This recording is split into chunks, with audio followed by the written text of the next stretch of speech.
Three Big Questions to Spark Change, episode 609. Thank you, Discovery Education, for sponsoring today's show. At the end of the show, I'll tell you about 2 free contests for your grades 5 through 12 students in the U.S.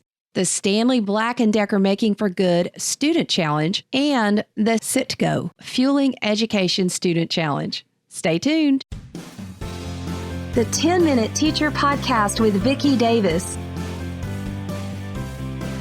Every weekday, you'll learn powerful, practical ways to be a more remarkable teacher today.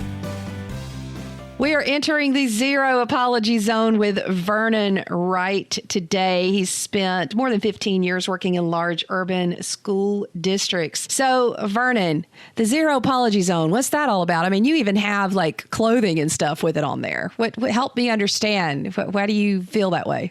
I get asked that question quite a bit. And really what I tell folks in short is that it's really about speaking for those without a voice and speaking for those that are afraid to speak. And really what I found over the years, throughout the many years I've been involved in education, as you said, over a decade and a half, approaching 2 decades, I have seen so many different instances where people had the information that was crucial and essential to problems being solved, but they were afraid to speak. They were afraid to say anything because of personalities, because of politics, because of different things. I realized that, in order for us to really live out this thing called innovation in a genuine, authentic way, I have an obligation, a responsibility, really some people would say even a mandate, and that is me saying that, right, myself, to really speak out on behalf of these people and use my platform. And so that's really how the Zero Apology Zone was started. And it has grown from there as it has resonated with people. And that's the number one thing I want to say to folks out there that are listening leadership-wise, for those that have influence, is really being authentic and real with people and really speaking to the things that resonate with them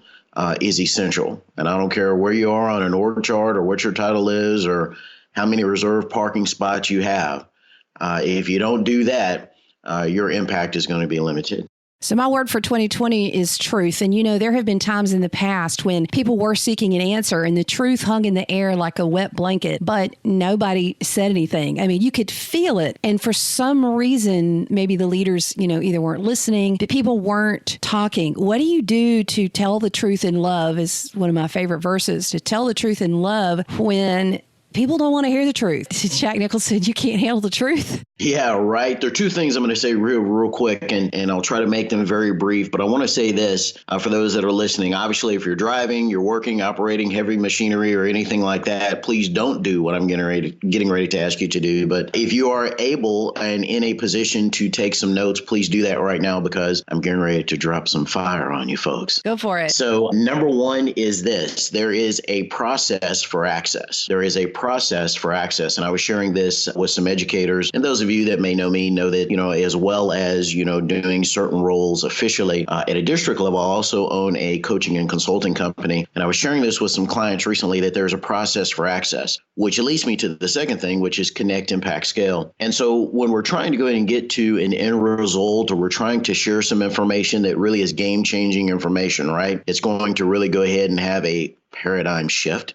When we're doing that, we want to really focus on connect. And what I've seen over, of course, again, almost 2 decades, over a decade and a half of work in education in various roles, is I see people wanting to go ahead and skip to impact. But what I often ask them rhetorically, and obviously too one-on-one with my clients, is, have you really connected with people? And when I say connect, meaning not just, hi, I'm Vernon. How are you, Vicki? Nice to meet you, Vicki, right? What I'm saying is, have we really connected with a person in terms of knowing really who is that person, right? And this ties into what you were talking about being real and authentic. I did a professional development a few months ago. Now, one of the things that I did is I asked participants that were in that session to look at the person to the left and to the right of them, and to turn and ask them the question, do you know who I am? And so a lot of times, if we've really connected with people in an authentic manner, that really reassures people, and it lets them open up their minds and their hearts and their spirits to really hearing what you have to say. But if we don't do that, which is the connect part, we'll never have the impact. Well, we have to relate before we educate, but we also have to relate so that we can cooperate, don't we? Absolutely, right? Because I tell folks this all the time. A lot of folks want to tell me, oh, yeah, I'm about innovation. I'm about this. I'm about that. And what I really tell them is this is the difference. And for those that are fans of John C. Maxwell's 5 Levels of Leadership, I'm going to go ahead and throw out a little bit there on that as well. Phenomenal book.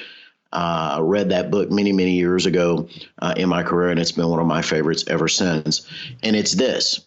There is level 1 leadership, and that's really about what we would call positional authority or positional leadership, right? And so in other words, we're trying to get someone to do something because of our position, our title, where we are in an organizational chart. But really, as we move up those different levels, what really brings people together is influence.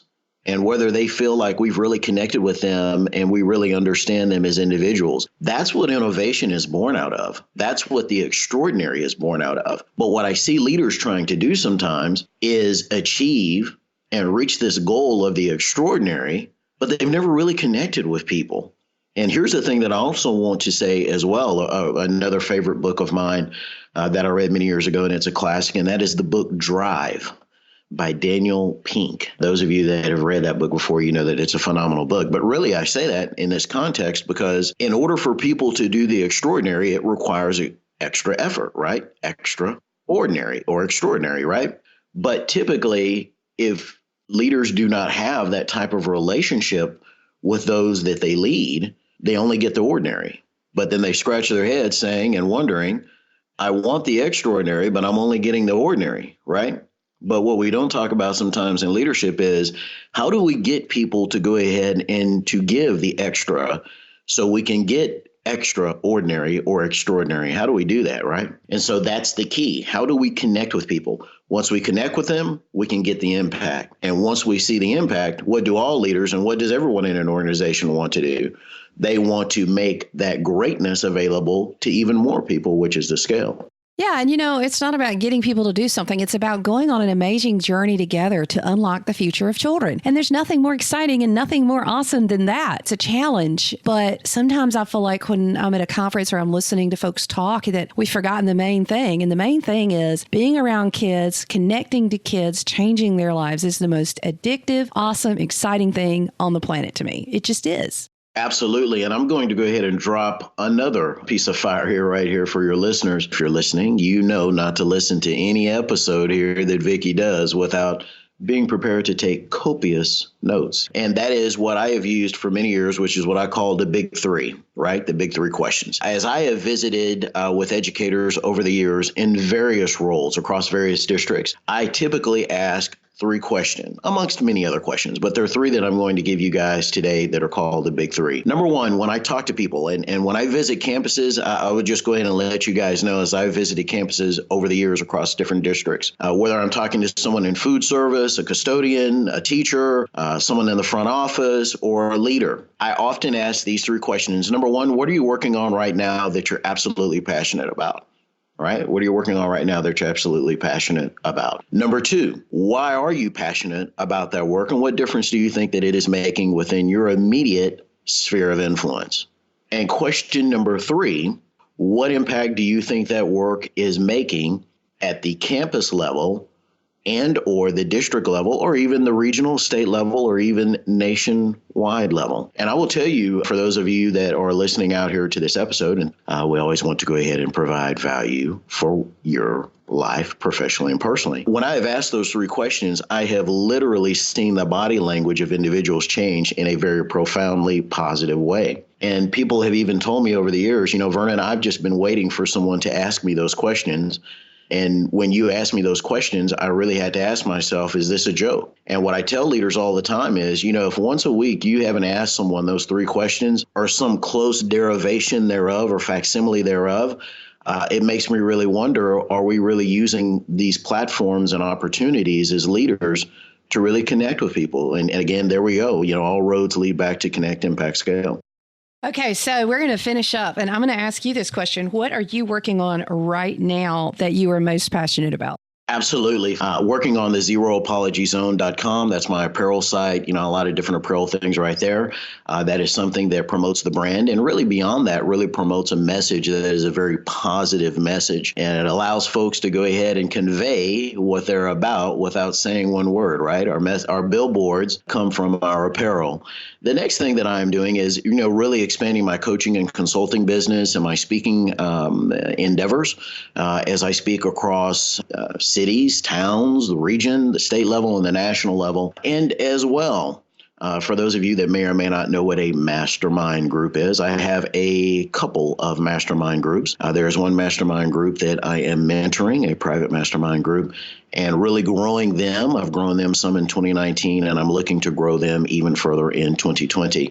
Well, we've learned a lot. We've talked about Zero Apology Zone. He's mentioned the 5 levels of elite leadership with John Maxwell, Drive with Daniel Pink, the big 3 questions. And those are some great questions to pose. I would challenge you to pose those questions today. But I want to come back to one thing he said. He talked about the first level of leadership, which is positional leadership. You have leadership because you have a position. But because you have a position does not mean you are a leader. And you can tell I've listened to a little bit of Maxwell myself. So this is about true, authentic leadership. It comes back to relationship. We have to relate to others and care about others. You can have a good relationship and not be a leader, but I don't know that you can be a leader and not have good relationships. They might follow you for a little while, but lasting, effective change happens when you do build those positive relationships. So thanks for these reminders, Vernon, and I love to enter the Zero Apology Zone. Thanks.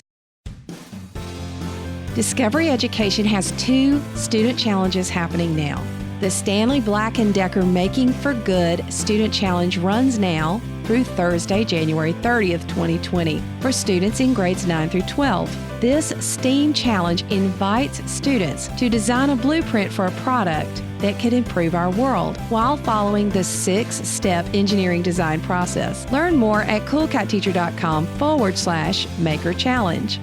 The CITGO Fueling Education Challenge for students in grades 5 through 8 asks students to create a STEM solution to improve our world. They will make a short video sharing their sustainability solution and the process they used to create it, now through February 13th, 2020. Learn more at coolcatteacher.com/sustain. Students love an audience and love a challenge with cash prizes. And here are 2 fantastic challenges from Discovery Education. I hope you'll join in.